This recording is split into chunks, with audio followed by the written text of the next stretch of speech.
الشيطان الرجيم.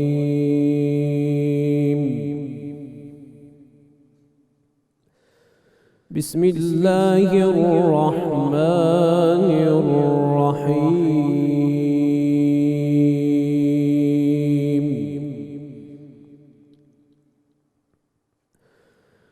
ربنا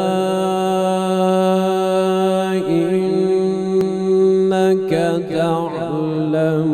ما نخفي وما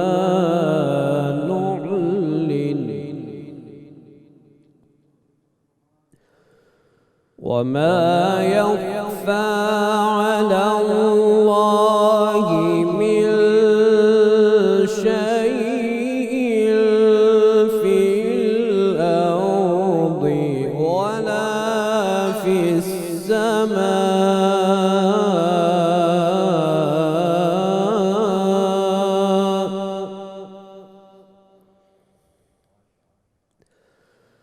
الحمد لله الذي وهب لي على الكبر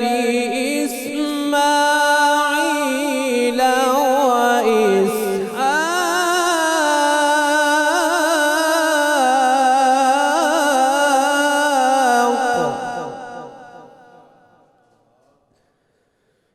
إن ربي لسميع الدعاء.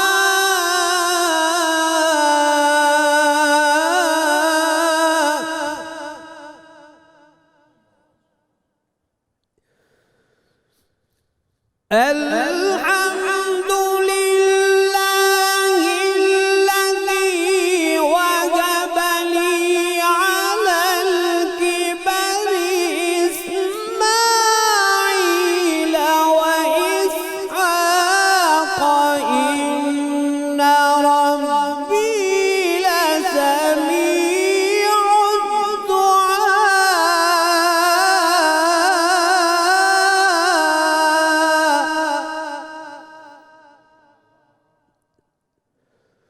رب اجعلني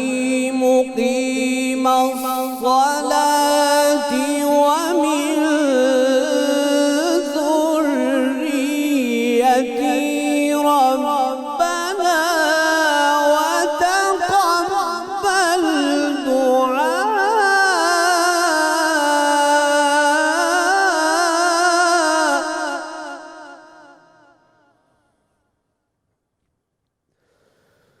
ربنا وتقبل دعائي ربنا اغفر لي ولوالدي وللمؤمنين يوم يقوم الحساب.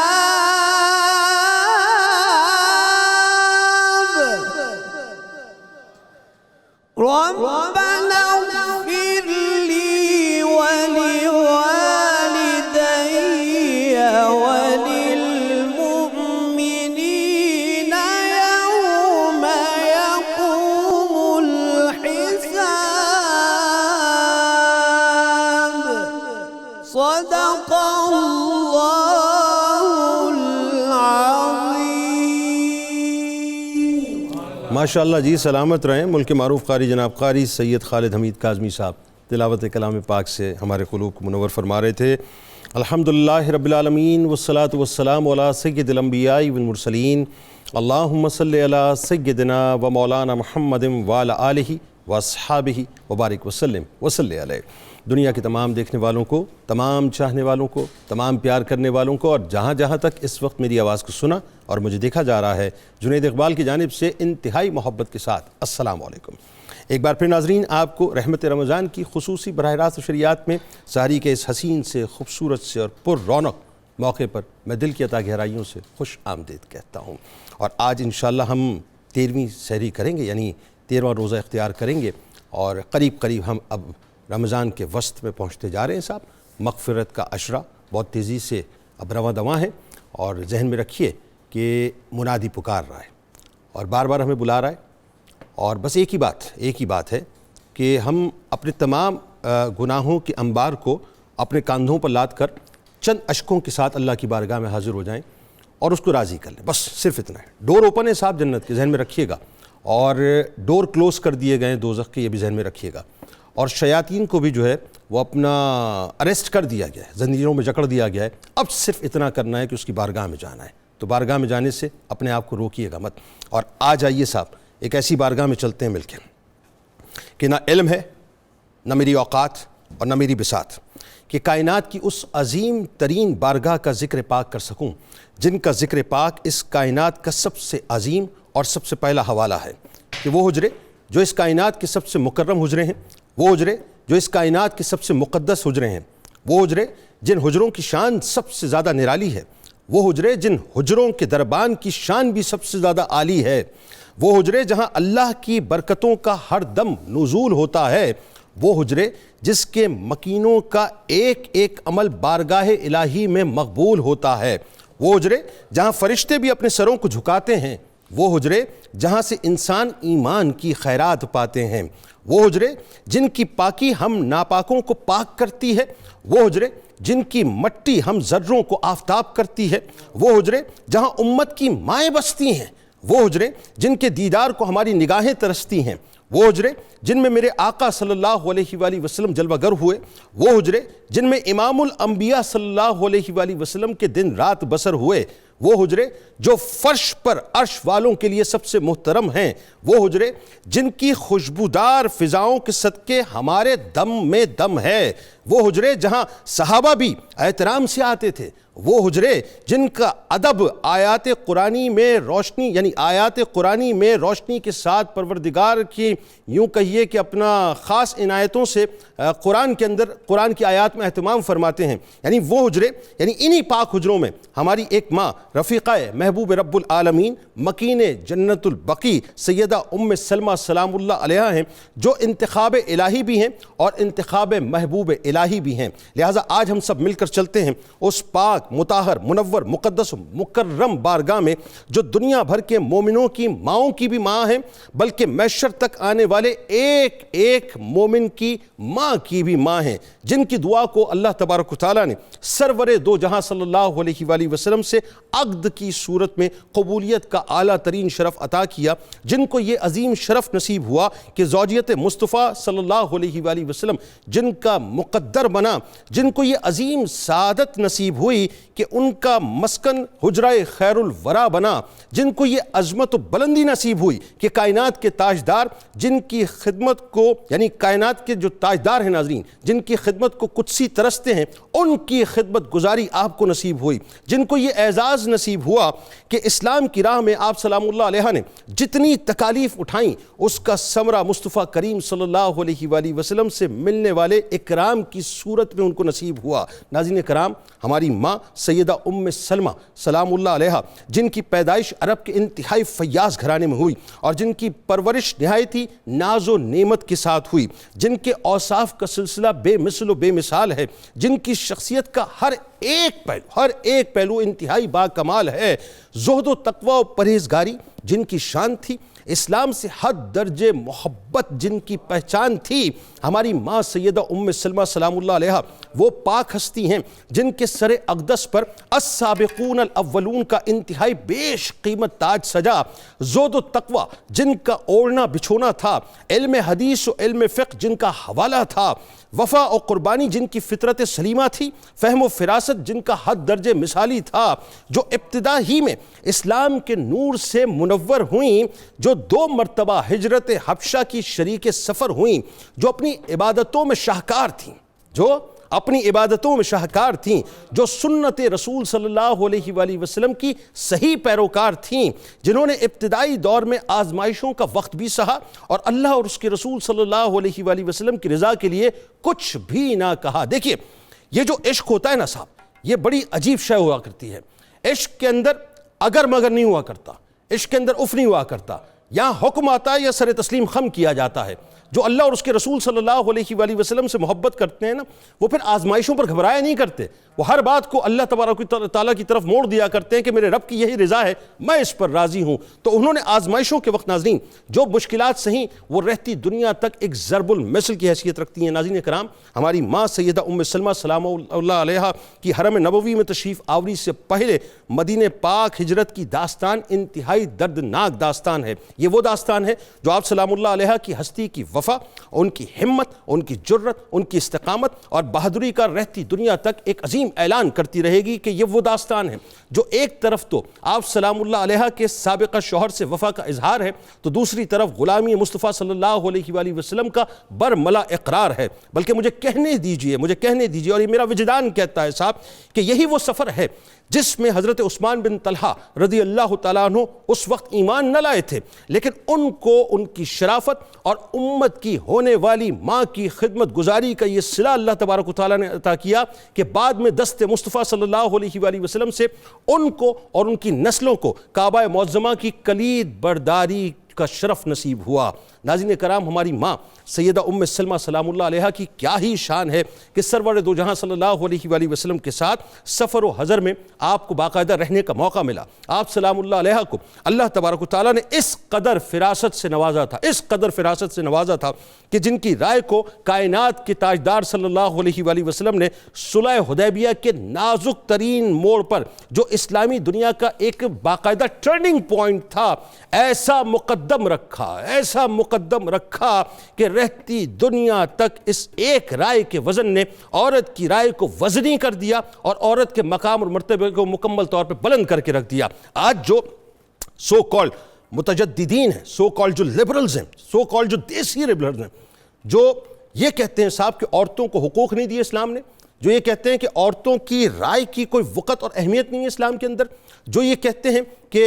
اسلام جو ہے بنیادی طور پر میل ڈومیننٹ آئیڈیالوجی کو جو ہے پروموٹ کرتا ہے، اس کو پرووک کرتا ہے، جو یہ کہتے ہیں کہ اسلام بنیادی طور پر مردوں کا مذہب ہے معاذ اللہ، جو یہ کہتے ہیں کہ اسلام نے عورتوں کو کوئی رائے کا حق نہیں دیا، جو یہ کہتے ہیں کہ اسلام جو ہے بنیادی طور پر معاذ اللہ ثم معاذ اللہ عورتوں کو دباتا ہے، ان کو سپریس کرتا ہے، ان کو وہ مقام نہیں دیتا، ان کو وہ مرتبہ نہیں دیتا، یا ان کو بولنے کی آزادی نہیں دیتا۔ صرف ایک مثال یہ لے لیجئے، صرف ایک مثال، ہماری ماں، آپ کی ماں، امت کی ماں حضرت ام سلمہ سلام اللہ علیہا کی کہ حدیبیہ کے مقام پہ انتہائی نازک ترین مرحلے کے موقع پہ نبی کریم صلی اللہ علیہ وآلہ وسلم نے جس رائے کو فوقیت دی اور جس رائے پہ عمل کیا، جس مشورے پہ عمل کیا، وہ کسی مرد کی رائے نہیں تھی، وہ کسی مرد کا مشورہ نہیں تھا، وہ کسی مرد کا نظریہ نہیں تھا، بلکہ ایک خاتون کی رائے تھی، ایک خاتون کا مشورہ تھا، وہ خاتون کوئی اور نہیں تھی بلکہ امت کی ماں حضرت ام سلمہ سلام اللہ علیہا تھی۔ ناظرین کرام، بلکہ علمی مقام کا یہ عالم تھا کہ سیدنا ابو ہریرہ رضی اللہ تعالیٰ عنہ، حضرت عبداللہ ابن عباس رضی اللہ تعالیٰ عنہ، جو کہ علم کے بحر ذخار ہونے کے باوجود بھی ان کے دریائے فیض سے مستغنی نہ تھے۔ یہ ایک اور مثال آ گئی صاحب کہ جو لوگ یہ کہتے ہیں کہ جی عورتوں کو تو کوئی مقام ہی نہیں دیا جاتا، عورتوں کو جو ہے وہ اپنا کوئی اہمیت نہیں دی جاتی۔ اگر عورتوں کی اہمیت اسلام میں نہ ہوتی تو حضرت ام سلمہ سلام اللہ علیہا کو حضرت ابو ہریرہ رضی اللہ تعالیٰ عنہ اور حضرت عبداللہ ابن عباس رضی اللہ تعالیٰ عنہ کبھی بھی فالو نہ کرتے۔ تابعین کا ایک بہت بڑا گروہ، پھر آ جائیے، جن کے آستانے سے باقاعدہ علم و فضل حاصل کیا کرتا تھا، بلکہ یوں کہیے کہ علم و فضل کا گدھا تھا ان کے آستانے کا۔ علم حدیث میں بھی آپ سلام اللہ علیہا کو ایک خاص مقام اور مرتبہ حاصل تھا۔ ہماری ماں سیدہ عائشہ صدیقہ سلام اللہ علیہا کے سوا ان کا اس فن میں ناظرین کوئی اور ثانی نہ تھا۔ آپ سلام اللہ علیہا سرور دو جہاں صلی اللہ علیہ وآلہ وسلم کا بے حد اکرام فرمایا کرتی تھی، عشق کرتی تھی، اپنی جان سرکار مدینہ صلی اللہ علیہ وآلہ وسلم پر نچھاور کیا کرتی تھی، اور ان کی ہاں میں ہاں اور ان کی نا میں نا کیا کرتی تھی۔ یعنی جس سمت رخ مصطفیٰ صلی اللہ علیہ وآلہ وسلم مڑ جایا کرتا تھا، حضرت ام سلمہ سلام اللہ علیہا بس پھر اسی سمت پہ دیکھا کرتی تھی۔ یعنی یہاں پر رہتی دنیا تک ہماری ماں دنیا کی تمام عورتوں کو بتلاتی ہوئی نظر آتی ہیں، اور یہ مثال بنیادی طور پہ ہم لوگوں کے لیے ہے کہ جو بیوی ہے وہ ایکچولی اپنے شوہر کی صحیح طور سے فالوور ہونی چاہیے، بلکہ سرور دو جہاں صلی اللہ علیہ وآلہ وسلم کی ظاہری حیات کے آخری لمحات میں آپ سلام اللہ علیہ کی خدمت گزاری جو تھی صاحب، وہ بھی بے مثل و بے مثال تھی کہ سرکار مدینہ صلی اللہ علیہ وآلہ وسلم کی جو آخری وقت میں جو تکالیف تھیں آپ سے دیکھ کے برداشت نہیں ہوتی تھیں، یعنی ایسا معلوم ہوتا تھا کہ جیسے آپ کا کلیجہ پھٹ جائے گا سرکار مدینہ صلی اللہ علیہ وآلہ وسلم کی تکالیف کو دیکھ کے۔ اب میں ایک روایت آخر میں پیش کیے دیتا ہوں، اور وہ روایت ظاہر ہے اس کا میں کرکس آپ کے سامنے بھی رکھتا ہوں، اور یہ روایت بنیادی طور پر حضرت ام سلمہ سلام اللہ علیہ سے مروی ہے کہ نبی کریم صلی اللہ علیہ وآلہ وسلم نے فرمایا کہ ہر عورت جو اس حال میں فوت ہو، بہت توجہ رکھیے گا، میں ان تمام ماؤں سے، بہنوں سے، بیٹیوں سے اس وقت مخاطب ہوں جو مجھے اس وقت سن رہی ہیں، یہ وہ روایت ہے صاحب جس کو اگر آپ نے سمجھ لیا نا تو یہ جو آج خاص طور پہ جو چند ایک خواتین کا جو ٹولہ نکلا ہوا ہے نا،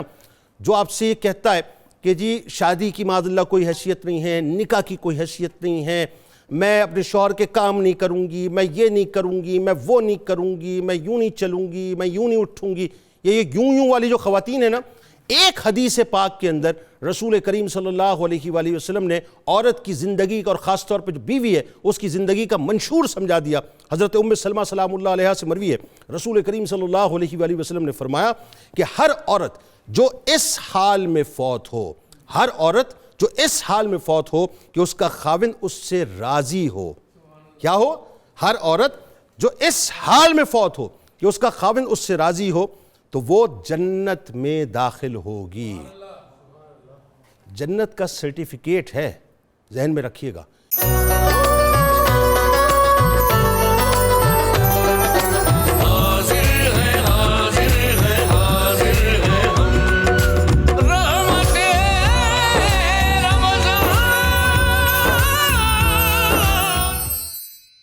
پروفیسر صاحب آپ سے آغاز کرتے ہیں۔ ظاہر ہے جن ماؤں کا تعارف قرآن پیش کر رہا ہو، ہماری تو کیا اوقات ان کا تعارف پیش کریں، تو ذرا آئیے پہلے تعارف سے ہی آغاز کرتے ہیں، خاندانی تعارف سے، پھر آپ کی فیاضی کے بارے میں خاص طور پہ بتلائیے، ظاہر ہے جو آپ کی خاندانی فیاضی خاص طور پہ، اور آپ سلام اللہ علیہ کے سر اقدس پہ جو السابقون الاولون کا تاج سجا وہ بتائیے، اور دین کی راہ میں کیا شان ہے، کیا آپ نے تکالیف برداشت کی، ہجرت حبشہ کا معاملہ بتائیے ذرا۔ بسم اللہ الرحمن الرحیم، اللہم صلی علی محمد و آل محمد و بارک وسلم۔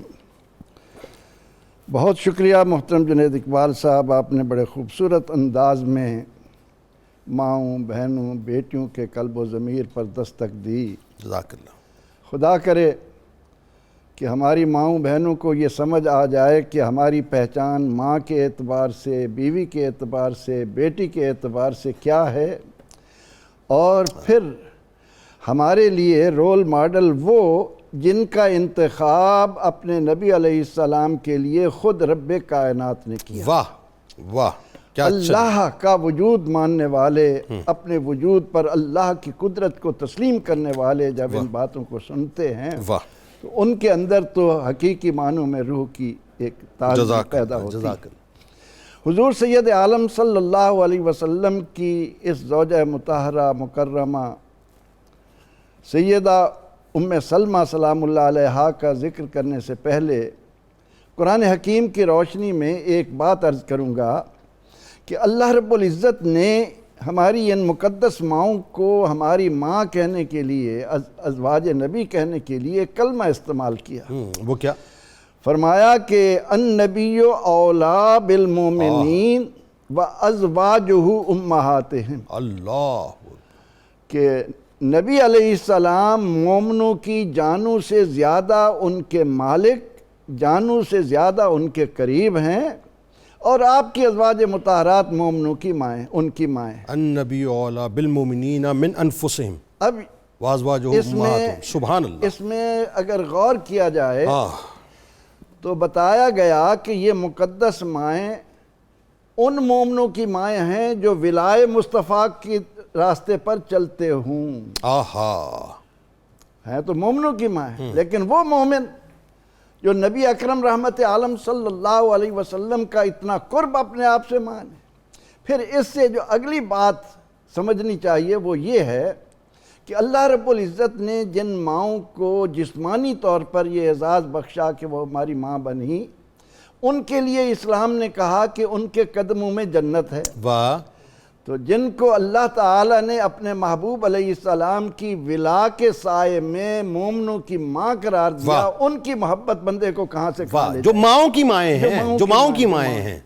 ایمانی مائیں ہیں، ایقانی مائیں ہیں، روحانی مائیں ہیں، واہ واہ واہ، ان کے درجے کو، ان کے ساتھ نسبت کو بندہ مومن کو کیا مقام ملتا۔ کیا کہنے۔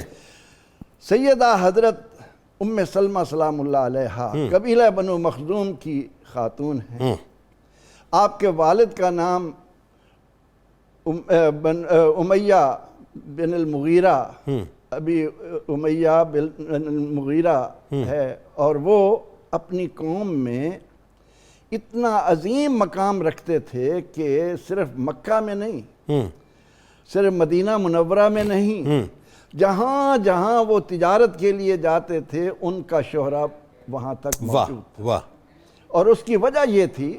کہ مکہ کے اتنے بڑے تاجر ہوتے ہوئے وہ دولت سے پیار نہیں کرتے تھے، ان کو انسانیت سے پیار تھا۔ وہ بنی نوع انسان کے ساتھ اس انداز میں پیار کرتے تھے کہ اللہ کے عطا کیے ہوئے وسائل کو جب وہ کوئی قافلہ لے کر چلتے تو قافلے میں جتنے شرکاء ہوتے، ان کی خوراک، ان کا قیام، ان کی سواری، سب اپنے ذمہ لے لیتے۔ واہ، کیا کہنے۔ جس کی وجہ سے پوری کائنات میں جہاں جہاں تک عرب تجارت کے لیے پہنچ رہے تھے ان کا نام موجود تھا۔ اچھا، اس گھرانے کی یہ مقدس، معطر، معمبر، مزکیہ، مطہرہ، اتنی عظیم شان رکھنے والی بیٹی آتی ہے۔ یعنی فیاضی آپ کو لیگیسی میں ملی بات یہ؟ فیاضی ملی، اور پھر جس گھر میں فیاضی ہوتی ہے وہاں عیاشی نہیں ہوتی۔ کیا کہنے، کیا کہنے، کیا اچھا جملہ ہے، ٹھیک۔ جہاں فیاضی ہوتی ہے وہاں بےہودگیاں نہیں ہوتی، وہاں بنی نوع انسان کا پیار ہوتا ہے، واہ، اور پیدا کرنے والے کی طرف دھیان رہتا ہے، اس کی بارگاہ میں حاضری کا تصور رہتا ہے۔ واہ، کیا اچھی بات، کیا یہ جن خوش نصیب لوگوں کو مال کی محبت سے نجات مل جاتی ہے وہی اس کی لذتوں کو اچھی طرح جان سکتے ہیں۔ اب آپ اس انداز میں دنیا میں آئیں کہ دنیاوی اعتبار سے کسی قسم کی گھر میں کمی نہیں ہے۔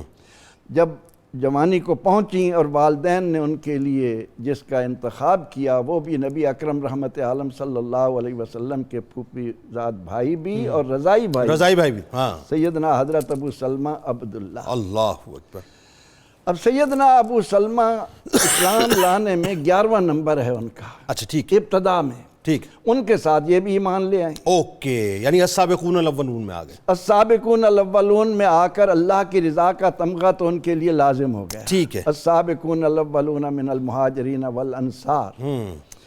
اس کے ساتھ ساتھ یہ وہ عالم ہے کہ مکہ مکرمہ میں آپ صلی اللہ علیہ وسلم کی دعوت توحید نے ایک کھڑاک پیدا کر دیا۔ اچھا،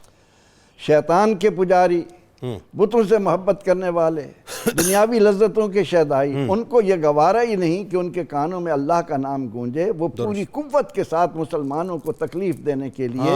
نہ صرف یہ کہ غلاموں کو، کم اور پست لوگوں کو، بلکہ جو مالدار، صدیق اکبر رضی اللہ عنہ جیسے کتنا مارا گیا، بالکل صحیح۔ عمر رضی اللہ عنہ جب ایمان لائے تو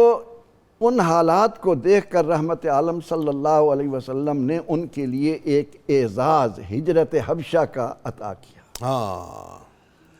اور ہجرت بھی ایمان والوں کو بلندیوں پر لے جاتی ہے، ان کے لیے بھی اللہ تعالیٰ کے انعامات احادیث مبارکہ میں موجود ہیں۔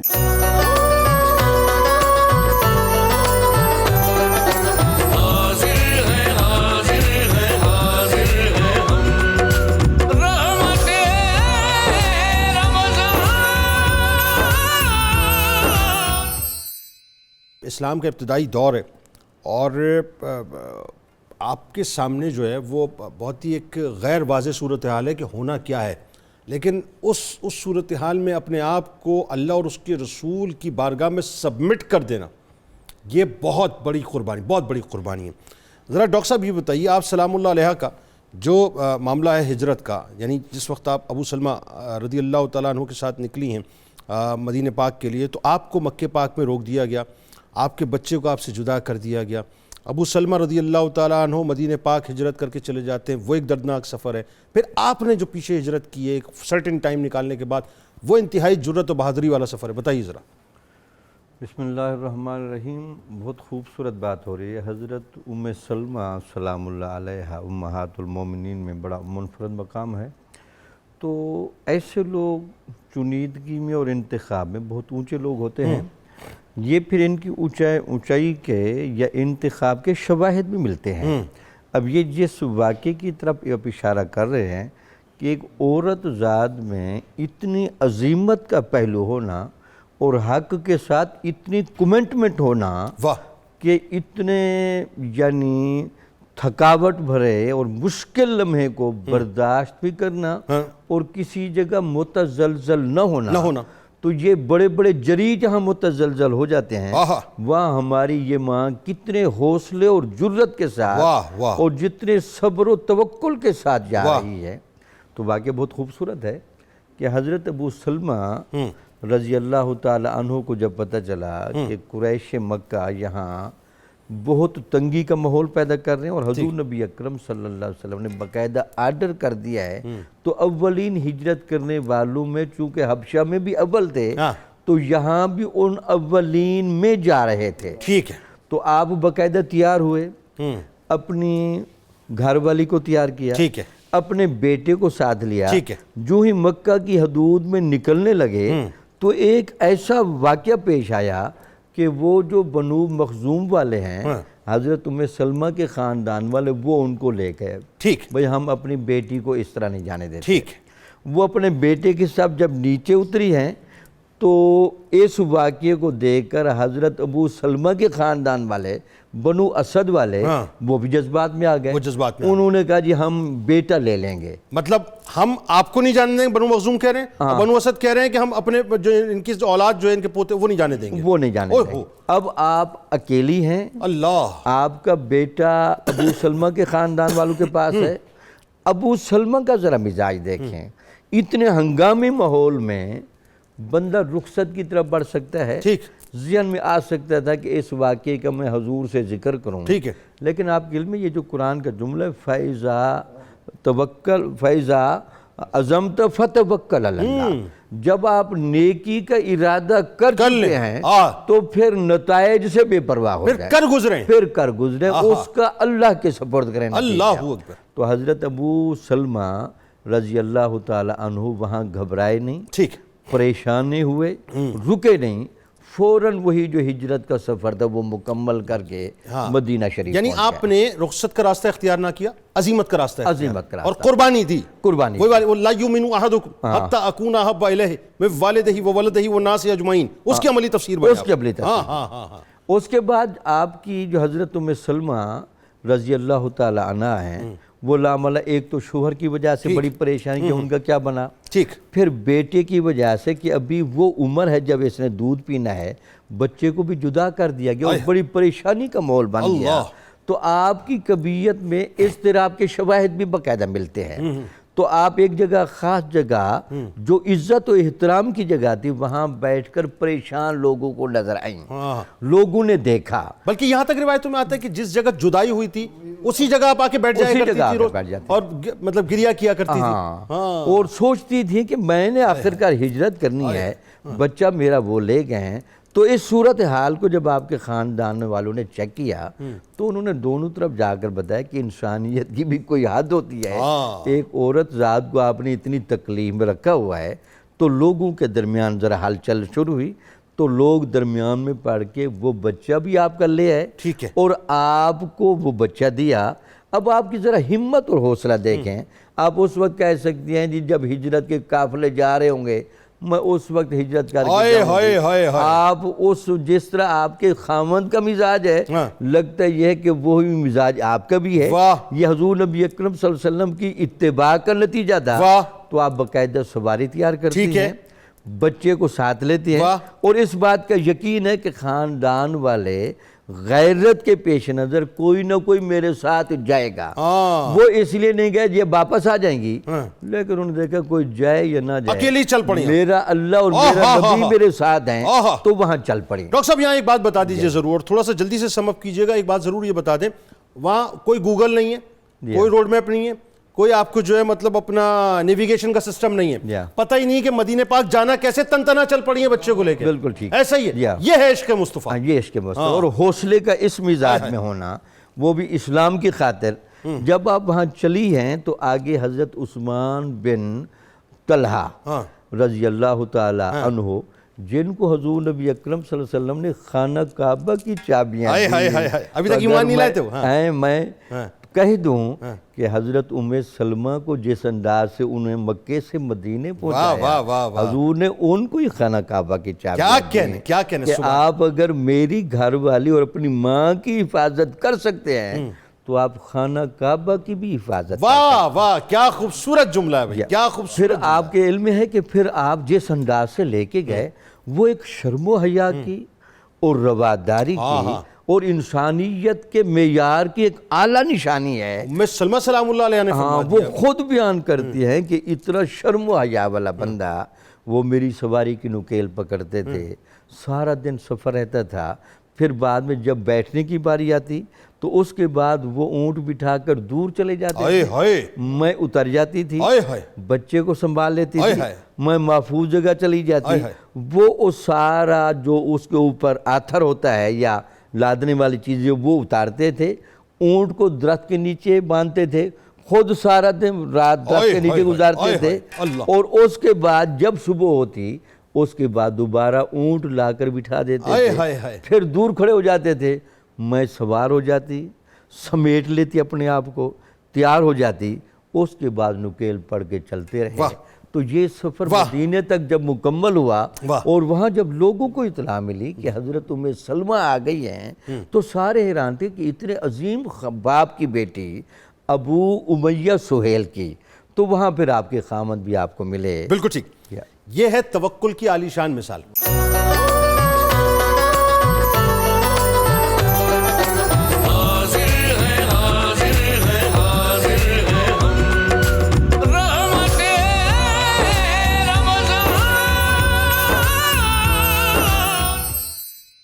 اچھا اب آئیے ذرا,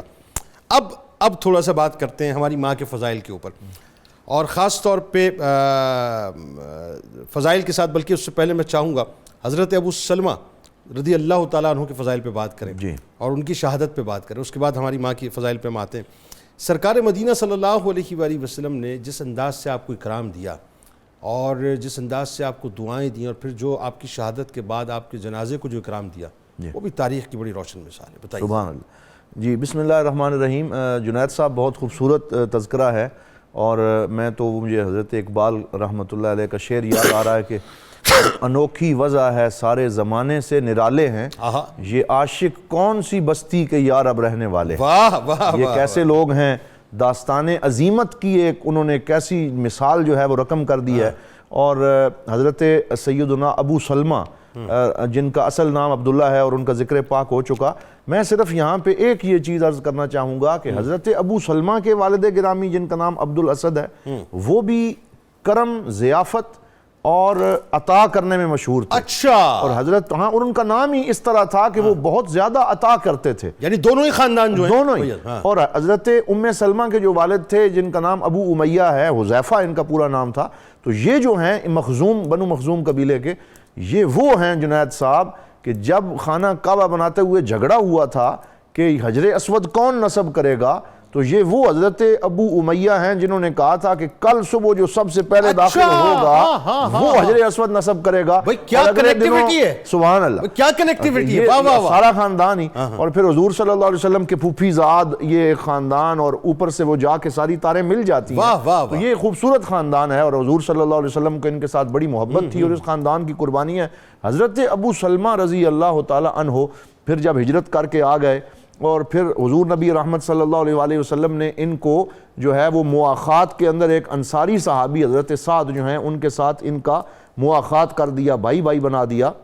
اور وہ بھی نقبائے جو 12 نقباء ہیں انصاریوں میں، ان میں سے وہ ایک تھے، اچھا، جن کے ساتھ ان کو جو ہے وہ بھائی بنایا گیا، اور پھر بڑی خوبصورت اور جانثاری کی مثال قائم کرتے ہوئے یہ وقت بسر کر رہے تھے۔ پھر غزوہ بدر ہوا، اور غزوہ بدر میں انہوں نے جانثاری کی اعلیٰ مثال پیش کی، اور بہت آگے بڑھ کے دلیری سے لڑ رہے تھے کہ پھر ان کو دشمن کی طرف سے ایک تیر بازو میں لگا، اور وہ اس وقت تو وہ لڑتے رہے، اور انہوں نے اپنی جان کی اور بہتے ہوئے خون کی کوئی پرواہ نہ کی، اور واپس جب مدینہ منورہ پہنچے تو 1 ماہ تک جو ہے علاج ہوتا رہا، مرہم پٹی ہوتی رہی، اور پھر انہوں نے سمجھا کہ اب بالکل میں درست ہو گیا ہوں، اور جو کوئی زخم تھا بھی اس کی مزید پرواہ نہیں کی، اور پھر سرکار دو عالم صلی اللہ علیہ وسلم کی جانثاری میں لگ گئے، حضور کی خدمت میں لگ گئے، اور پھر بہت ہی شاندار طریقے سے، بلکہ جب ان کو پتہ چلا کہ جب حضور صلی اللہ علیہ وسلم غزوہ احد سے واپس آ رہے تھے، غزوہ احد سے، اور اس وقت سرکار دو عالم صلی اللہ علیہ وآلہ وسلم کے ساتھ جو ہے وہ 72 کے قریب شہداء تھے، جن میں سے کچھ کو وہاں تدفین کی، کچھ کو اٹھا کے لایا جا رہا تھا، تو پیچھے سے پھر پتہ چلا کہ دشمن جمع ہو کے آ رہا، تو سرکار دو عالم صلی اللہ علیہ وسلم پھر لوٹے، تو حضرت سیدنا ابو سلمہ کو جب پتہ چلا کہ میرے کریم آقا صلی اللہ علیہ وسلم اب واپس دشمن کی طرف پلٹے ہیں، تو اپنے زخم کی پرواہ کیے بغیر یہ پھر جانثاری کے لیے پہنچ گئے، اور پھر سرکار دو عالم صلی اللہ تعالیٰ علیہ وآلہ وسلم کے ساتھ جہاد فرمایا، اور وہاں آپ کے شانہ بشانہ رہے، پھر واپس آئے، پھر حضور صلی اللہ علیہ وسلم نے ان کو ایک سریے پہ روانہ کیا، اور سریہ خفیہ مشن کو کہتے ہیں، وہاں ان کی ڈیوٹی لگائی، اور ان کو جھنڈا اپنے ہاتھ سے سرکار نے عطا فرمایا، اور فرمایا کہ اس سریے کا کمانڈر ان چیف میں آپ کو بناتا ہوں، اور آپ نے جانا ہے، اور وہاں جا کے آپ نے اس طریقے سے وہ دشمن ہوں گے، وہ 2 دشمن اپنا پورا لاؤ لشکر تیار کر رہے تھے، اور مدینہ پاک پہ چڑھائی کی تیاری کر رہے تھے، جن میں سے ایک کا نام طلحہ تھا، وہ اور ان کا پورا لشکر ساتھ تھا، تو حضور صلی اللہ طلحہ بن اسدی، ہاں جی، حضور صلی اللہ علیہ وآلہ نہیں، طلحہ بن اسدی یہ اور ہیں، یہ صرف طلحہ ہیں، ان کا نام طلحہ، وہ طلحہ بن اسدی کا ذکر بعد میں آتا ہے، تو یہ حضور صلی اللہ علیہ وسلم نے ان کو نشانیاں بتائیں کہ اس طرح پانی کا کنواں ہوگا، اس کے پاس آپ نے سب سے پہلے پہنچنا ہے، اور اس طریقے سے آپ نے ان کا مقابلہ کرنا ہے، یہ وہاں طویل سفر کر کے پہنچے، اور کئی دنوں تک جس طرح حضور صلی اللہ علیہ وسلم نے فرمایا تھا یہ دفاع کرتے رہے، اور ان کی پوری قوت جو تھی اسے مسمار کر کے رکھ دیا، اور انہیں اس قابل نہ چھوڑا کہ وہ مدینہ پاک کے اوپر کوئی چڑھائی کرنے کا جو ہے وہ ارادہ کر سکیں، بہت زیادہ ان کو نقصان پہنچایا، کامیاب واپس آئے، اور پھر جو ہی واپس پہنچے دوبارہ وہی بیماری جو تھی وہ پھر سے عود کر آئی، زخم پھر تازہ ہو گیا، زخم کھل گیا، تازہ ہو گیا، تو حضور نبی رحمت صلی اللہ علیہ وسلم ان کی عیادت کرنے کے لیے تشریف لا رہے ہیں، اب یہ اللہ کی بارگاہ میں حاضر ہونے کا وقت ہے، وہ مجاہد جس نے ساری زندگی سرکار دو عالم صلی اللہ علیہ وسلم کی خدمت میں گزاری ہے، اور وہ اب اس میں، اور رضائی بھائی بھی ہیں، رضائی بھائی بھی ہیں، سرکار دو عالم صلی اللہ علیہ وسلم جو ہی تشریف لائے ان کے سرانے بیٹھے، اسی وقت اللہ رب العزت کی طرف سے بلاوا آ گیا، اور کیسا بلاوا جنید صاحب آیا کہ سرکار کے چہرے پہ نگاہیں ہیں اور اللہ کی بارگاہ میں حاضر ہو رہے ہیں، اللہ، اور اس طریقے سے ان کی شہادت ہوئی، جو ہی شہادت ہوئی پردہ تھا، پردے کے پیچھے سے خواتین نے رونا شروع کیا بلند آواز سے، جیسے ایک ہوتا ہے، تو حضور صلی اللہ علیہ وسلم نے ان کی تربیت فرمائی کہ نہیں یہ شہید ہے اور اس کا بہت بڑا رتبہ ہے، اور پھر سرکار دو عالم صلی اللہ علیہ وسلم نے تھوڑی دیر کے لیے آنکھیں بند کی، اور حضرت جبرائیل امین حضرت سیدنا ابو سلمہ کے لیے یہ والی آیات جنید صاحب لے کے آئے جو آج بھی قرآن کا حصہ ہیں، فَأَمَّا مَنْ أُوتِيَ كِتَابَهُ بِيَمِينِهِ فَيَقُولُ هَاؤُ مُقْرَءُ كِتَابِيَهْ إِنِّي ظَنَنْتُ أَنِّي مُلَاقٍ حِسَابِيَهْ فَهُوَ فِي عِيشَةٍ رَاضِيَةٍ فِي جَنَّةٍ عَالِيَةٍ قُطُوفُهَا دَانِيَةٌ كُلُوا وَاشْرَبُوا هَنِيئًا مِنْ أَيَّامٍ خَالِيَةٍ، تو یہ پوری آیات ان کے لیے نازل ہوئیں کہ یہ وہ خوش نصیب ہے جن کو ان کا نامہ اعمال دائیں ہاتھ میں دیا جائے گا، اور جنت کے چشموں سے سیراب کیا جائے گا، اور ان کو اللہ رب العزت کی رضا کا مجدہ جاں فضاں سنایا جائے گا، اور پھر سرکار دو عالم صلی اللہ علیہ وسلم نے ان کے لیے دعا کی، اور بڑی طویل دعا فرمائی، اور آپ کی آنکھوں سے آنسو جاری ہو گئے، اور آخری جملہ یہ کہوں گا کہ حضور صلی اللہ علیہ وسلم نے حضرت سیدہ ام سلمہ کو دعا سکھائی، اللہم اغفر لے ابی سلمہ، یا اللہ ان کو بخش دے، وَآقِبْنِي خَيْرًا مِّنْهَا، اور یا اللہ مجھے اس جو میرے اوپر یہ تکلیف آئی ہے مجھے اس سے بہتر عطا فرما، اور اللہ رب العزت نے یہ کرم فرمایا کہ بعد میں ان کو سرکار دو عالم صلی اللہ علیہ وسلم کی زوجہ ہونے کا شرف عطا فرمایا، اور 9 تکبیریں آپ نے میرا خیال ہے ان کے جنازے پہ پڑھی، جی بالکل 9 تکبیریں پڑھی، بالکل، اور صحابہ نے جب سوال کیا تو سرکار علیہ السلام نے فرمایا کہ یہ ان کا اعزاز یہ تھا کہ اگر ان پہ 1000 تکبیریں بھی پڑھی جاتی تو کم تھی، بلکہ یہی موقع تھا نا کہ سرکار علیہ السلام نے جب آپ کی کھلی آنکھیں تھیں جس وقت، تو آپ نے جب آپ کی دیکھیں نا دست مبارک کا لمس آپ کی آنکھوں کو آخری وقت میں نصیب ہوا. سرکار نے آنکھیں بند فرمائی اور فرمایا کہ جب مفہوم جس کا میرے ذہن میں آتا ہے کہ جب انسان کی روح نکلتی ہے تو اس کی آنکھیں اس لیے کھلی ہوتی ہیں کہ وہ اپنی روح کو دیکھ رہی ہوتی ہیں.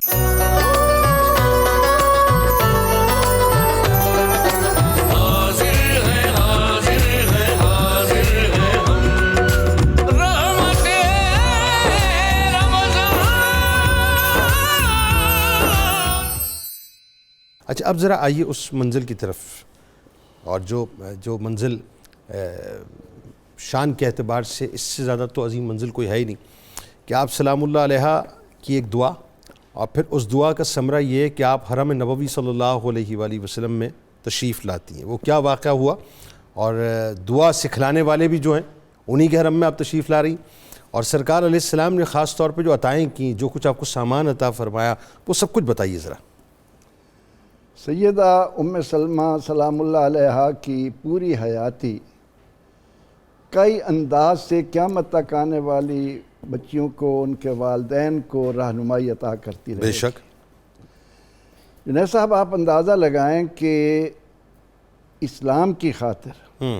نبی رحمت صلی اللہ علیہ وسلم کے ساتھ ایمان کا جو تعلق ہونا چاہیے, اس کے لیے مکہ مکرمہ سے روانگی ہی آپ دیکھ لیں کہ کس انداز سے ہوئی. ایسا ہی ہے.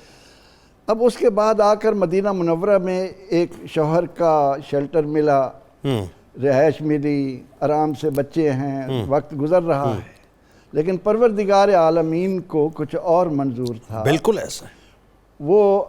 بہتر جانتا ہے کہ اس نے کس کے لیے کیا کرنا ہے. ایسا ہی. اب شوہر کی جدائی کے بعد آپ پر اس اعتبار سے غم کا ایک پہاڑ ٹوٹ پڑا کہ میرے سارے عزیز مکہ مکرمہ میں ہیں. اچھا انتہائی وفاشار بھی تھی اور انتہائی محبت بھی کرتی تھی حضرت ابو سلمہ رضی اللہ عنہ. جی.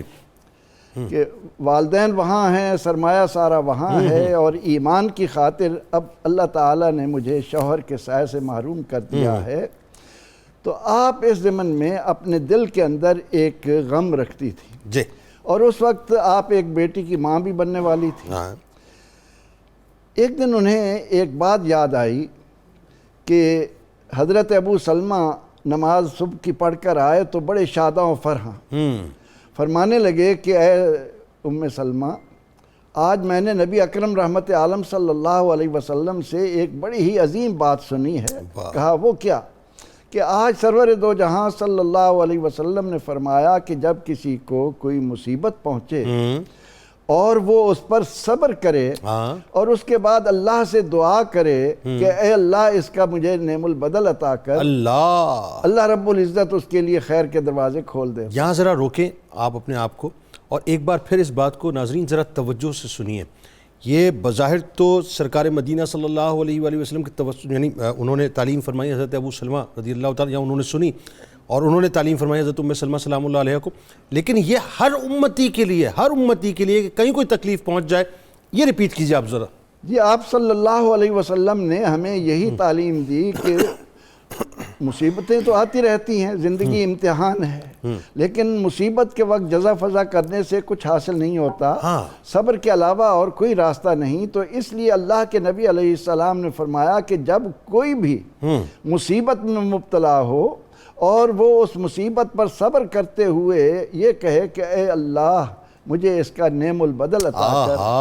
تو اللہ تعالیٰ اس کے لیے خیر کے دروازے یقیناً کھول دیتا. ایک جملہ ہے, صرف ایک جملہ, اور وہ ایک فیل ہے کہ میں نے صبر کرنا ہے. اب ام سلمہ سلام اللہ علیہا حضور علیہ الصلوۃ والتسلیم چونکہ اپنے ایک ایک امتی کے ساتھ جو قلبی تعلق رکھتے تھے اور پھر ایسے وفادار, اس طرح قربانیاں دینے والے, تو آپ تشریف لاتے اور ان کو آپ بھی یہی تلقین فرما جاتے کہ اے ام سلمہ تم نے دعا کرنی ہے کہ اے اللہ اس مصیبت پر مجھے صبر کی توفیق عطا کر اور میرے لیے نعم البدل عطا کر. ٹھیک. فرماتی ہیں کہ نعم البدل کا لفظ تو بڑی مشکل سے میری زبان پر آتا, کیونکہ میں یہ سوچتی تھی کہ ابو سلمہ کا نعم البدل مجھے یہاں کیسے میسر آ سکتا ہے, لیکن اللہ سے بہتر کون ہوگا, اس سے بہتر کون ہو سکتا ہے. مگر اللہ تعالیٰ کے علم میں یہ بات تھی. جب وہ برابر یہ دعا اس کے بعد کرتی رہیں تو شادی کے لیے پیغام آئے, ان کا انکار کیا. آخر رسول اکرم رحمت عالم صلی اللہ علیہ وسلم کی طرف سے پیغام آیا. اچھا دیگر صحابہ کے بھی پیغامات آئے تھے آپ کے پاس؟ صدیق اکبر رضی اللہ عنہ کا ذکر کیا علماء نے. رسول اکرم رحمت عالم صلی اللہ علیہ وسلم کا پیغام آنے پر وہ شش و پنج میں پڑ گئیں کہ وہ نعم البدل کی جانب شاید میرے قدم بڑھ رہے ہیں، کیا میرا نصیبہ ایسا ہے. اب اس موقع پر ام سلمہ کا نبی اکرم رحمت عالم صلی اللہ علیہ وسلم کی زوجیت میں آ کر مومنوں کی ماں ہونے کا شرف حاصل کرنا قیامت تک کے اہل ایمان کو بتا رہا ہے کہ بیٹیوں کے ساتھ یہ معاملات آ سکتے ہیں. اور اس ضمن میں اس بات کو آڑ بنا لینا کہ یہ جی میرے خاندان کی بہو ہے، میں تو اس کو کہیں نہیں جانے دوں گا، یہ ضدیں نکال دینی چاہیے. سرور دو جہاں صلی اللہ علیہ وسلم کی حیات طیبہ کو نمونہ بنائے، اور ایسے موقع پر ہمیں بھی یہ دعائیں مانگنی چاہیے کہ اللہ تعالیٰ ان کے لیے کوئی نعم البدل عطا کرے. اور ایک اور بات یہاں پہ آپ نے بہت کمال نقطہ اٹھا دیا. اس میں ایک اور بات کہ خدا نہ خواستہ کسی کے ساتھ یہ ہو، کسی بیٹی کے ساتھ، اللہ تعالیٰ تمام بیٹیوں کو شاد و آباد رکھے. ہمارے یہاں ہوتا یہ ہے کہ عموماً لوگ نحوست کا ایک اسٹیمپ بھی لگا دیتے ہیں کہ دیکھو جوانی میں اس کا شوہر چلا گیا، اب کوئی اور اس کو قبول کرتے ہوئے ڈر رہا ہوتا ہے. یہاں دیکھیے معاملہ بالکل مختلف ہے. قدرت نے کیا کہ سرکار علیہ السلام جو کائنات کی سب سے زیادہ عظیم ہستی ہیں، اللہ تعالیٰ نے وہ نمونہ دے رہے ہیں کہ نہیں یہ انسانی زندگی ہے اور اس میں کسی کے جذبات کے ساتھ کھیلنا تمہیں روا نہیں ہے. اب نبی اکرم رحمت عالم صلی اللہ علیہ وسلم کا جب بار بار پیغام آیا، ادھر بچی بھی پیدا ہو گئی، عدت پوری ہو گئی، تو آپ نے اپنے بیٹے سے کہا کہ بیٹے اٹھو، میرا نکاح نبی علیہ الصلوۃ والتسلیم کے ساتھ کر دو. آپ کو یہ شرف مل گیا اور وہ نعم البدل مل گیا جس کے لیے ابو سلمہ نے زندگی میں آپ کو ایک دعا کی تعلیم دی تھی. اس کا ثمر ملنے کے بعد حضور سید عالم صلی اللہ علیہ وسلم جس طرح 500 درہم مہر مقرر کرتے اور اس کے بعد سامان دیتے، تو آپ کو بھی آپ نے 2 چکیاں عطا فرمائی، ایک گھڑا عطا کیا، کائنات کی سب سے حسین چکیاں، ایک گھڑا عطا کیا پانی کے لیے، کائنات کا سب سے عظیم گھڑا، اور پھر ایک تکیہ جس کے اندر کھجور کی چھال بھری ہوئی تھی وہ آپ کو عطا کیا. یہ تو وہ ابتدائی ایام ہے، لیکن بعد میں نبی اکرم رحمت عالم صلی اللہ علیہ وسلم نے فتح خیبر کے بعد ان کو حضرت زینب والا حجرہ بھی مل گیا، مرحومہ والا، اور پھر آپ نے مقرر کر دیا 80 وسق کھجور، 20 وسق جو اور 1 دودھ والی اونٹنی. اور وہ جب حالات آئے تو اس کے بعد ام سلمہ سلام اللہ علیہا کی سخاوت کے بھی عجیب عالم، اس پہ بات کرتے ہیں، آگے بات کرتے ہیں. اچھا اب دیکھیں، یہ تو اب حرم نبوی صلی اللہ علیہ وآلہ وسلم میں تشریف لے آئیں. اب آپ کا ایک اور سفر شروع ہو رہا ہے جو کہ آپ کا علمی سفر ہے، علمی میدان ہے، اور وہ بڑا کمال میدان ہے. اور اس میدان میں کئی جید صحابہ جو ہیں وہ آپ سے استفادہ کرتے ہوئے نظر آتے ہیں. اور یہاں پہ ذرا آپ نے بات، چونکہ میں نے تھوڑا سا اشارہ دیا تھا ابتدا میں، آپ اس پہ ذرا کھل کے بات کیجئے گا. یہ پریسیڈنٹ سیٹ کیا ہے امہات المومنین نے، اور یہ بنیادی طور پہ اسلام نے پریسیڈنٹ سیٹ کیا ہے کہ عورت کو کہیں بھی جو ہے ڈی مورلائز نہیں کیا. عورت سے بھی جو ہے آپ مقام اور مرتبہ حاصل کر سکتے ہیں اور استفادہ کر سکتے ہیں. بتائیے ذرا. بسم اللہ الرحمن الرحیم. بہت خوبصورت بات آپ نے کی ہے کہ حضرت ام سلمہ سلام اللہ علیہا کی جو ایک پوری زندگی پڑھنے سے جو ان کی فطرت لگتی ہے، ان کے اندر ایک تو بڑی گہرائی، بڑی دقت نظری اور ہنگامی حالات پر صائب الرائے ہونا، یہ ایک ان کا بڑا فطری مزاج لگتا ہے. ان کے پاس کون سے جید صاحب آتے تھے، لامل وہ تو کثرت سے آتے ہوں گے. حضرت عبداللہ بن عباس رضی اللہ تعالی عنہما، مفسر قرآن، امام المفسرین، ابو ہریرہ رضی اللہ تعالی عنہ، اللہ اکبر، خود حضرت عمر رضی اللہ تعالی عنہ، اللہ اکبر. آپ سے بعض اوقات لگتا یہ تھا، محدثین نے لکھا ہے کہ آپ کو ملکہ اجتہاد بھی حاصل تھا. آپ معاملات کو اتنی باریکی سے دیکھتی تھی. ایک معاملہ جو آپ کے زمانے میں آیا کہ حضور نبی اکرم صلی اللہ علیہ وسلم نے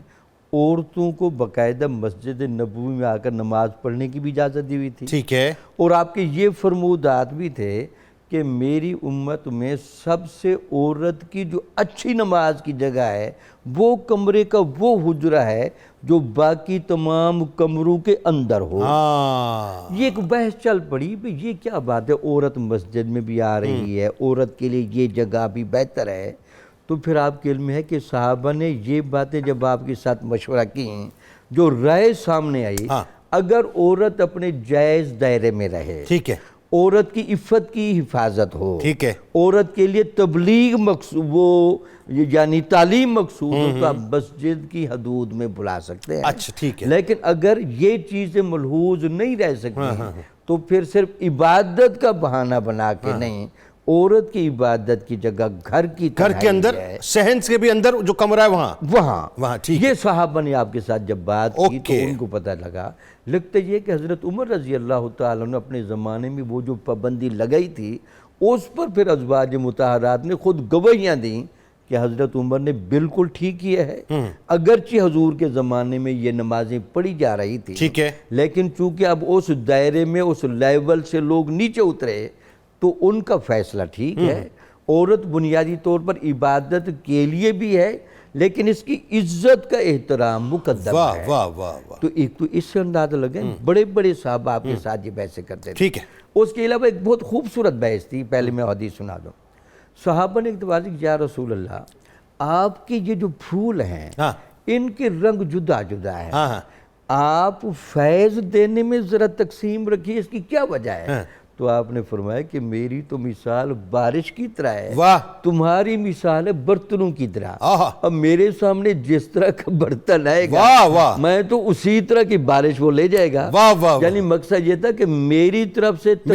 کمی نہیں ہے، کوئی کمی نہیں، یہ اللہ نے تمہاری جیسے جیسے فطرتیں بنی ہے ویسے کمی ہے۔ واہ واہ واہ، اس کا مطلب ہے وہ حدیث پاک کا وہی مفہوم ہے، جو مجھے دیکھتا ہے اپنے ایمان کے مطابق دیکھتا ہے، ایمان کے مطابق جس کا جیسا ایمان ہے ویسا دیکھتا ہے، ویسے دیکھتا ہے۔ اب اس میں جو قاعدہ و رسول ہے، اللہ و رسول کی عطا ہمیشہ رہتی ہے لیکن ایک محنت بندے کی طرف سے بھی رہتی ہے کہ بندہ ہر وقت اپنے آپ کو مستعد بھی رکھے اور ہر وقت اس کا ظرف پاک صاف رہے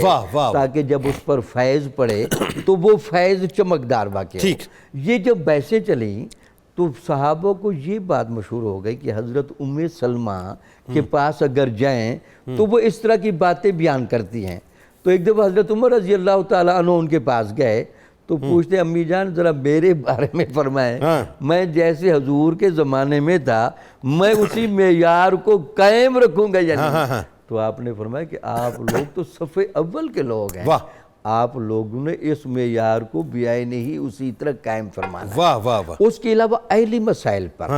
آپ کی بڑی گہری نظر تھی، ماشاءاللہ، باقاعدہ عورتوں کو آپ بلاتی تھی اور ان کو باقاعدہ سمجھاتی تھی۔ تو حضور نبی اکرم صلی اللہ علیہ وسلم نے ویسے نہیں فرمایا کہ میری زندگی کے خلوت کے تمام معاملات اور یہ زندگی کے شخصی پہلو یہ میری ازواج مطہرات سے سیکھو۔ تو ان میں حضرت عائشہ صدیقہ کا اور حضرت ام سلمہ سلام اللہ علیہما بڑا کردار ہے۔ اچھا اب آئیے ذرا اس مرحلے کی طرف، اور وہ تاریخ اسلام کا ایک ایسا یوں کہہ لیجئے کہ پہلو ہے کہ جس پر وہی بات ہے جو ابھی ہم بات کر رہے تھے شریف صاحب سے بھی، کہ ایکچولی ہمارے یہاں جو ہے نا وہ یا تو ممکن ہے سمجھانے والوں نے صحیح انداز سے نہیں سمجھایا، لیکن سازشیں تو ظاہر اپنی جگہ ہیں یہیں، یا سمجھنے والیوں نے صحیح طرح سے نہیں سمجھا اس بات کو۔ صلح حدیبیہ جیسا نازک مرحلہ ہے، اور آپ یہ دیکھیے کہ عورت کو جو مقام اور مرتبہ ملا حضرت ام سلمہ سلام اللہ علیہا کے توسط سے، ان کے صدقے سے، وہ رہتی دنیا تک عورت کے وزن کو کتنا وزنی کر دیا، بتائیے ذرا۔ یہ جنید صاحب بہت بڑی جو مسکنسیپشن ہے اور ایک غلط تصور پروموٹ ہوتا چلا جا رہا ہے، اور خواہ مخواہ کچھ این جی اوز جیسے آپ نے بتایا کہ وہ اسلام کے اصل جو تصور حیات ہے اس کو گہنانے کے لیے یہ بات کرتے ہیں۔ حضور نبی رحمت صلی اللہ علیہ وآلہ وسلم کی سیرت میں آپ نے جو خواتین کو ایک وقار عطا فرمایا ہے اس میں تو کوئی شک ہی نہیں ہے۔ تھرو آؤٹ آپ کی ساری سیرت کے اندر آپ کی تمام ازواج مطہرات کو دیکھ لیں، دیگر خواتین کو دیکھ لیں، تو آپ نے ان کو بہت ڈگنیٹی، وقار، اور پھر یہ دیکھیں کہ حضرت سیدہ ام سلمہ سلام اللہ علیہا ان سے مشورہ کرنا مختلف معاملات میں، یعنی سید المرسلین، خاتم النبیین، جن کو وحی لے کے حضرت جبرائیل امین صبح و شام آتے ہیں اور جن کا اللہ رب العزت کی بارگاہ سے ہر وقت ان کے لیے تمام معاملات کے اندر رہنمائی ہے، اس کے باوجود وہ اپنی ازواج سے مشورہ کر رہے ہیں، تو اس سے پتہ چلا کہ ایک خاتون کا گھر کے اندر مقام کیا ہے۔ یعنی جو وما ینطق عن الہوی ان ہوا الا وحی یوحی کے جو ہے تاجدار ہوں، یہ وہ سیدہ ام سلمہ ہے۔ میں پہلے ایک یہ روایت آپ کو سنا دوں کہ جب ایک دفعہ یہ حاضر ہوئی، انہوں نے کہا یا رسول اللہ اسلام کی پہلی ہجرت کرنے کا اللہ تعالیٰ نے مجھے بھی شرف عطا کیا، میرے خامد ابو سلمہ کو بھی عطا کیا، پھر دوسری ہجرت حبشہ بھی کی، پھر ہجرت مدینہ بھی کی، تو قرآن پاک کے اندر مردوں کے لیے تو بڑا وہ فضیلت کا ذکر ہے، تو یہ خواتین کا اچھا چلے یہ عقدہ بھی کھول دیا آپ نے، بہت اچھا یہ تو تو وہ بہت اچھا ہے۔ پھر دیکھیے حضور صلی اللہ علیہ وسلم اسی وقت قرآن کی آیت ان کے سوال کی وجہ سے نازل ہوئی، انی لا اضیع عمل عامل منکم من ذکر او انثی بعضکم من بعض، فرمایا حضور مسکرا دیے، فرمایا اے ام سلمہ آپ کے سوال کی وجہ سے اللہ تعالیٰ نے یہ آیت نازل فرمائی کہ میں کسی کے عمل کو ضائع نہیں کرتا، چاہے وہ مرد ہو چاہے وہ عورت ہو، مردوں کو بھی ثواب اتنا ہی ہے، عورتوں کو بھی ہجرت کا اتنا ہی ثواب۔ اب عورتوں کو کیا چاہیے؟ ہاں، چاہیے؟ اور پھر یہ دیکھیے کہ یہ جو صلح حدیبیہ کا معاملہ ہے، اس میں ساری ڈیٹیل تو موجود ہے کہ جب وہ معاہدہ لکھا گیا اور مولا علی شیر خدا کرم اللہ وجہ الکریم نے معاہدہ لکھا اور سرکار نے ڈکٹیٹ کروایا، خود لکھوایا، اور اس میں یہ تھا کہ ٹھیک ہے اس سال ہم واپس چلے جاتے ہیں اور آئندہ سال ہم عمرے کے لیے آئیں گے۔ 1500 صحابہ سرکار دو عالم صلی اللہ علیہ وسلم کے ساتھ ہیں، احرام کی حالت میں ہیں، اور حضور صلی اللہ علیہ وآلہ وسلم انہیں فرماتے ہیں کہ احرام کھول دو اور حلق کروا دو اور یہیں سے ہم واپس چلے جائیں گے۔ اب صحابہ کرام میں حضرت سیدنا عمر فاروق رضی اللہ تعالیٰ عنہ جن کی شان قرآن نے یہ بیان فرمائی اشداء علی الکفار رحماء بینہم، تو ان کے اندر جو شدت کا پہلو ہے وہ بھی ناموس رسالت صلی اللہ علیہ وآلہ وسلم کا تحفظ ہے۔ اب وہ اس وجہ سے جلال میں ہیں کہ یا رسول اللہ آپ کو عمرہ نہ کرنے دیں، یا رسول اللہ آپ کو مکہ میں نہ آنے دیں، تو وہ جو ان کا پارا ہائی ہے وہ ان دشمنان اسلام کے اوپر ہے، اور سرکار دو عالم صلی اللہ علیہ وسلم جب ان سے یہ بات فرماتے ہیں تو اب دیکھیے کہ حضرت سیدنا سرکار دو عالم صلی اللہ علیہ وسلم اپنے حجرے میں تشریف لے جاتے ہیں اور تھوڑے سے اس بات میں متفکر ہیں کہ یہ میرے غلام، میرے عاشق، میرے جانثار، اب یہ ان دشمنان اسلام سے بدلہ لینے کی انہوں نے ٹھانی ہوئی ہے اور یہ احرام کھولنے پہ تیار نہیں۔ تو اس وقت آپ نے مشورہ کیا اور آپ کی زوجہ حضرت ام سلمہ سلام اللہ علیہا نے یہ عرض کیا خیمے کے اندر کہ یا رسول اللہ میرا مشورہ یہ ہے کہ آپ باہر تشریف لے جائیں، یہ آپ کے غلام اور جانثار ہیں، جیسا آپ کو کرتے ہوئے دیکھتے ہیں ویسا ہی کریں، سوال نہیں کرتے، تو آپ جو ہے وہ بسم اللہ کیجئے، احرام جو ہے وہ بدل اور وہ سارا عشق کا ماحول تھا، وہ سرکار کی فدائیت کا، محبت اور فدائیت جانثاری نیکسٹ لیول تھا۔ سبحان اللہ۔ تو پھر وہ جو ہے نا جی سرکار دو عالم نے لباس تبدیل فرما کے باہر تشریف لے گئے، اور پھر جو حجام تھا اسے بلا کے حلق کروانا جب شروع کیا تو پھر وہی سارے صحابہ کرام نے جب اپنے کریم آقا کی اس ادا کو دیکھا تو پھر کوئی سوال لب پہ نہیں آیا اور کوئی ہچکچائے نہیں ہے، اور جو کچھ سرکار نے کیا وہ کر گزرے، اور حضور صلی اللہ علیہ وسلم تو یہ جو ان حضرت ام سلمہ کا مقام اور رجاحت عقل ظاہر ہوئی، اور یہ وہی جنید صاحب سیدہ ام سلمہ سلام اللہ علیہا ہیں کہ حضور صلی اللہ علیہ وسلم جب قرآن نازل ہوتا تھا تو اس وقت لکھنے کی کوئی شے نہیں تھی، نہ کاغذ تھا نہ چمڑا تھا اتنا زیادہ کہ پورا قرآن اس ترتیب سے لکھا جائے۔ تو آپ جانتے ہیں کہ حضرت سیدنا ابو بکر صدیق خلیفہ رسول صلی اللہ علیہ وسلم نے پہلا قرآن کا نسخہ حضرت زید بن ثابت کی ڈیوٹی لگائی، اور جو جامع القرآن ہیں وہ حضرت پہلے سیدنا صدیق اکبر ہیں اور پھر حضرت عثمان غنی ہیں، تو وہ جو ایک نسخہ تیار کروایا تھا یہ عورت کا مقام ہے کہ حضرت سیدنا ابو بکر صدیق نے وہ قرآن کا نسخہ حضرت سیدہ ام سلمہ کے گھر رکھوایا تھا کہ آپ نے اسے اپنے پاس رکھنا ہے، اس کی حفاظت کرنی ہے، اور وہ نسخہ انہی ایک روایت میں یہ بھی آتا ہے کہ حضرت حفصہ سلام اللہ علیہا جو ہے وہ حضرت عمر نے حضرت حفصہ کو، حضرت صدیق اکبر نے آپ کو دیا تھا، آپ کو دیا تھا، اور بالکل یہ روایت موجود ہے۔ اور پھر اس کے بعد حضرت سیدنا عثمان غنی رضی اللہ تعالی عنہ نے جب جمع قرآن کیا تو وہی نسخہ پھر کام میں آیا، اور آج تک جو قرآن بھی ہم رمضان میں پڑھ رہے ہیں اس میں بھی حضرت سیدہ ام سلمہ کی خدمات شامل ہیں۔ سبحان اللہ۔